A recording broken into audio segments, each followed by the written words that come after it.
அனைவருக்கும் இந்நேர வந்தனங்களை கூறிக்கொண்டு நான் நல்லூர் வீரமகாளியம்மன் கோயில் முதன்மை பிரதம குருவும் ஆதினகர்த்தாவுமாக விளங்குகின்ற ராஜஸ்ரீ சிவ கமல்ராஜ் குருக்கள் அன்னையின் அடியவர்களுடன் சில கருத்துக்களை பகிர்வதற்காக உங்களோடு இந்த இடத்திலே தோன்றுகின்றேன். அதாவது அன்னையின் 2024 ஆண்டு வருட மகோற்சவமானது நாளை மறுதினம், அதாவது 28ஆம் திகதி கொடியேற்றத்துடன் ஆரம்பமாக இருக்கின்றது. கடந்த வருடம் போல் அல்லாதன்று இந்த வருடம் சுமூகமான நிலையிலே ஆலய மகோற்சவத்துக்கான ஒழுங்கமைப்புகள் செய்யப்பட்டு வந்திருக்கின்றன. அன்னையின் திருவருளால் எவ்வித அசம்பாவிதங்களுமின்றி இந்த உற்சவத்துக்கான ஒழுங்கமைப்புகள் நடைபெற்று கொண்டிருக்கின்றன. அந்த வகையிலே இந்த ஆலய உற்சவத்தின் தொடர்பான சில கருத்துக்களை தங்களுக்கு தெரிவிக்க விரும்புகின்றேன். அந்த வகையிலே இந்த ஆலயத்திலே கடந்த வருடம் ஆலயத்தினுள் வேண்டத்தகாத சிலர்களினால் ஆலயத்தில் வசந்த மண்டபத்திலே வைத்து அன்று பூசை கடமையிலே இருந்த மதகுருமார்களை தாக்கியதுடன் எனது மகனின் பூநூலையும் அறுத்து அவருடைய சங்கிலியையும் அறுத்து சென்றார்கள். அதன்பின் போலீசார் அவர்கள் மீது குற்றவியல் வழக்கை தொடர்ந்து அந்த வழக்கிலே அத்துணை பேரும் தங்களது குற்றங்களை ஏற்றுக்கொண்டு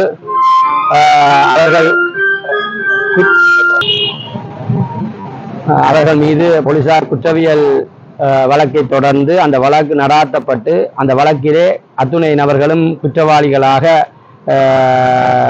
ஏற்றுக்கொள்ளப்பட்டு எமக்கு அந்த நஷ்டஈட்டு பணம் வழங்கி இறுதியிலே அந்த வழக்கு முடிவுறுத்தப்பட்டது. எனவே அந்த ஆலயத்தில் புகுந்து இந்த அடாவடியை செய்த அந்த நபர்களைத்தான் இந்த ஆலயத்தினுள் எமது இந்த பூஜைக்குரிய காலங்களிலே எந்தவித கடமைகளையும் செய்யக்கூடாதென்று நான் கூறியிருக்கின்றேன். அதாவது ஆலயத்தில் வந்து எனது மகனின் பூநூலை அறுத்தவர்களுக்கு ஆலயத்தில் மீண்டும் உள்ளுக்கு வந்து அந்த அம்பாளைக்குரிய கடமைகளை செய்வதற்கு அவர்கள் தகுதியற்றவர்களாக மாறியிருக்கின்றார்கள்.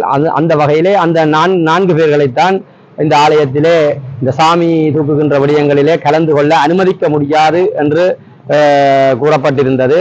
கடந்த வருட அலங்கார உற்சவத்திலும் நீதிமன்றத்தினாலும் அவர்கள் இந்த உற்சவத்திலே குழப்பம் ஏற்படுத்தக்கூடாது என்று கட்டுப்படுத்தப்பட்டிருந்தார்கள். மாறாக அந்த கட்டுப்படுத்தப்பட்ட நபர்கள் அதாவது ஏனைய இந்த ஆலயத்திலே சாமி தூக்குவர்கள் மத்தியிலே அனைத்து சாமி தூக்குவர்களையும் ஆலயத்திற்கு வரக்கூடாது என்று நான் நீதிமன்றத்திலே கட்டளை பெற்றுள்ளதாக பொய்ப்பிரச்சாரம் செய்து அந்த உற்சவத்திலே சாமி தூக்குகின்ற அனைவரையும் தடுத்து விட்டார்கள். உண்மையிலே அது இல்லை நிலை.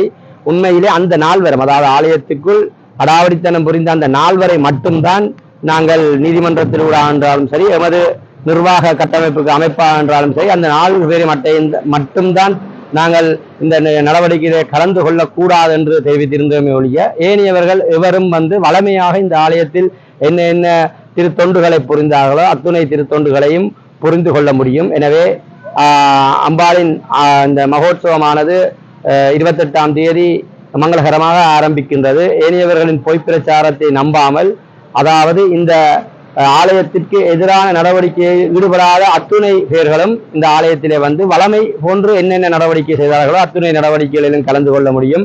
அன்னதானத்திலே தங்களது சேவைகளை வழங்கி கொள்ள முடியும். மாறாக எவருக்கும் எந்தவித கட்டுப்பாடுகளும் நாங்கள் விதிக்கவில்லை. கட்டுப்பாடு விதித்தது இந்த குற்றவியல் நடவடிக்கையில் சம்பந்தப்பட்ட அந்த நபர்களுக்கு மட்டுமே ஒழிய வேறு எவர்களுக்கும் நாங்கள் கட்டுப்பாடுகள் விதிக்கவில்லை என்றதை இந்த இடத்திலே நான் ஆணித்தரமாக கூறி மக்களிடத்தே இந்த விடயத்தை பகிரங்கமாக தெரியப்படுத்துகின்றேன். எனவே அடியவர்களே, இந்த ஆரம்பிக்கும் இந்த மகோற்சவம் அன்னையின் மகோற்சவம் இந்த கிராமத்தின் மகோற்சவமாகும்.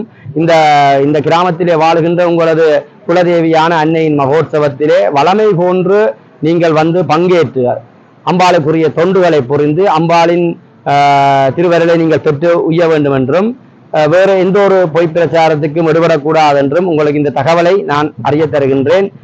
மீண்டும் ஒரு முறை நான் திரும்பவும் ஞாபகப்படுத்துவது என்றால், குற்றவியல் நடவடிக்கையில் சம்பந்தப்பட்ட அந்த நபர்கள் தான் இந்த நடவடிக்கையில ஈடுபட அனுமதிக்க முடியாது என்று சொல்லப்பட்டிருக்கின்றதே ஒழிய ஏனைய அனைவர்களும் வளமை போன்று தங்களது நடவடிக்கைகளை ஈடுபட்டுக் கொள்ள முடியும்.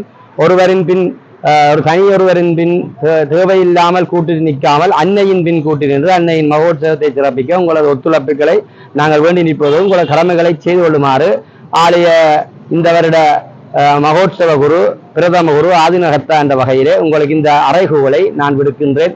எல்லோரும் வாருங்கள், அன்னையின் திருவருளை பெற்றுக் கொள்ளுங்கள். இன்பமே சூழ்க, எல்லோரும் வாழ்க.